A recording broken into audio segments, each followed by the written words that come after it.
Tip number 3, what is your appointment? Setting appointments for buyers and sellers and anybody else in your life is crucial to sales success. The more appointments you have, the more opportunities you have to sell. But also, what is your appointment?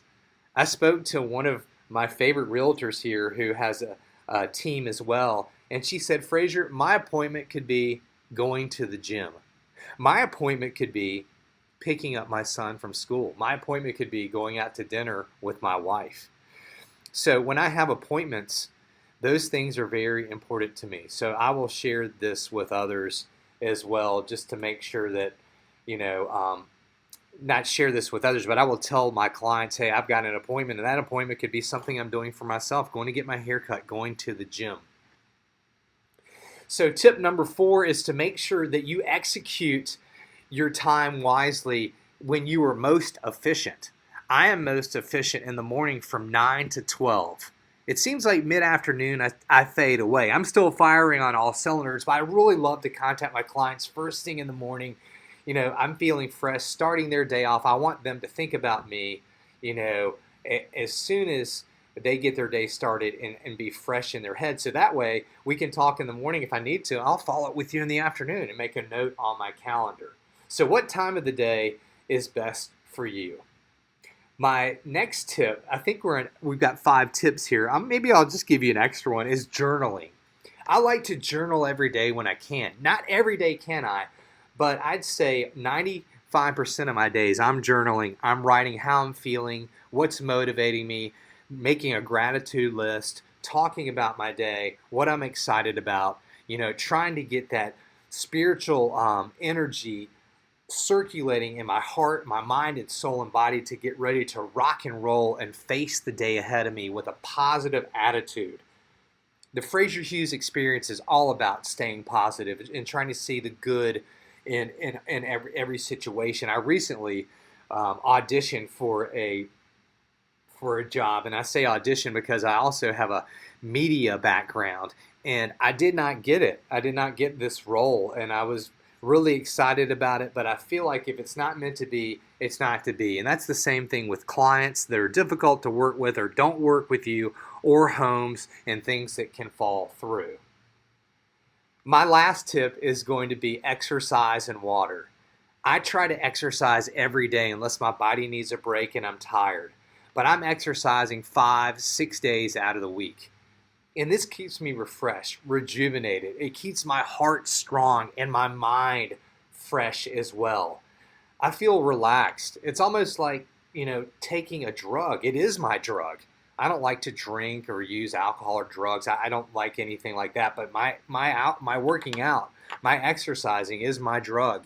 And it helps me make better decisions. Now, if I'm not rested and I go to work out, especially if I wake up early in the morning, it can backfire and I can have anxiety. But working out really makes me feel stronger and just, so much more productive. Plus, I drink a gallon of water a day. And at first I didn't. I drink a half gallon. I just worked my way up there. So I drink a gallon and a half or more. I'm going to go ahead and drink some more right now for you. That requires a lot of peeing too. I'll be sitting in meetings. Hey, I got to go to the bathroom. I'll be showing a house. As soon as I get out of the car, I've got to go to the bathroom. And sometimes I'll be on these back roads and have to pull off to the side of the road and go behind a tree. But there are apps. There's an app you can download that will track your water if you're trying to increase that intake to stay fresh. All right, so the last topic on the podcast today, the Roanoke Real Estate Podcast, your host, the Frazier Hughes Experience, Realtor, is a pre-approval letter and a pre-qualification letter. If you're a realtor and you're making an offer on a house, you want to submit it with one of these letters from your client's lending institution. The lender can provide this letter. If it's a cash offer, then they will ask for proof of funds within typically like 5 business days. But that being said, I just got burnt on a transaction where I was the listing agent with a pre-qualification letter.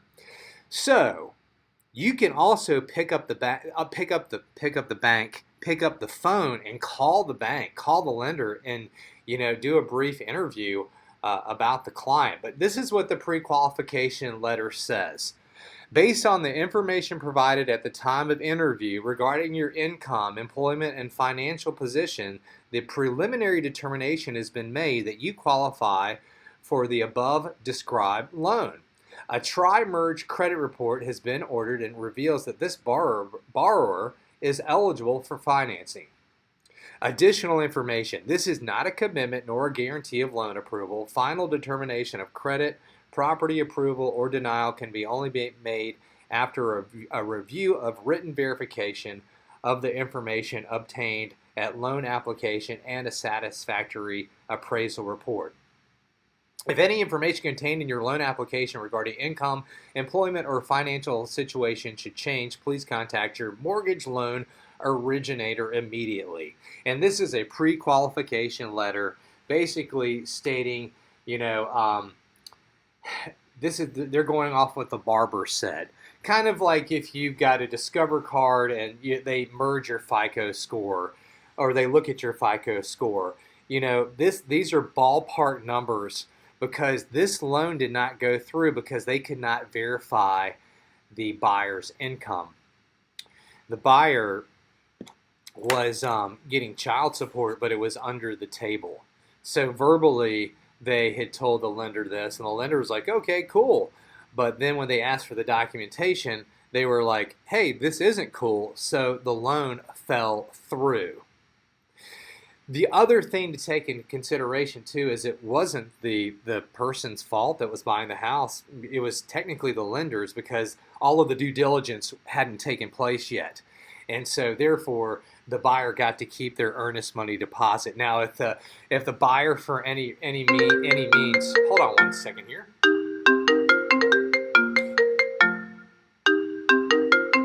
Hey there, I'm recording a podcast. Can I call you right back? I'm live. All right, thank you. So, anyways, if the buyer, if it's their fault and they won't provide documents or get cold feet, they're not cooperating, then they can definitely lose the earnest money deposit. I just had that happen with someone who wasn't cooperating, lied about their amount of money in their account. So pre-approval means that they have gone through underwriting. So when this house went back on the market after the funding fell through, we told the other lender, look, we'll accept this offer as long as it goes through underwriting and we have pre-approval and all documentation within 5 business days, which the lender can do. And so they made it happen. They looked at the bank stubs. They said, hey, you know what? This person can buy the house. So you don't want to get burnt on that pre-qualification letter. This doesn't always happen. It usually works out, but it can happen. And it's just something that you want to pay attention to when you're dealing with a real estate transaction and you're looking at these folks. If they bring you an offer, if you're the one submitting an offer, and it's something that's really important to chat with your lender about too. Like, hey, am I really good to go for this loan? Because you may, think you are and you're not. And that's the last thing you want is, for things to fall through when you're sitting there 2 or 3 weeks into it, planning to move, getting ready to get into a house. You definitely don't want that to happen. So, hey, thanks for joining me today on the Roanoke Real Estate Podcast. Let's recap what we talked about. Tax assessment. Rewind this podcast is not correct on your house most of the time. Either is Zillow. Also, are you getting the most productivity out of your day? Tips to help you be more productive and live a better life. And then pre-approval versus pre-qualification, vice versa. What is the freaking difference? I'm your host of the Roanoke Real Estate Podcast, the Frazier Hughes Experienced Realtor. Thanks for joining me, and you can check out my publications in the Valley Business Front. Listen to the other podcasts. Some of them are very fruitful. I like to think they all are, and valuable. And you can find me on social media, on LinkedIn, Frazier Hughes, Instagram, Best of Roanoke Realtor, and the Frazier Hughes Experienced Realtor on Facebook.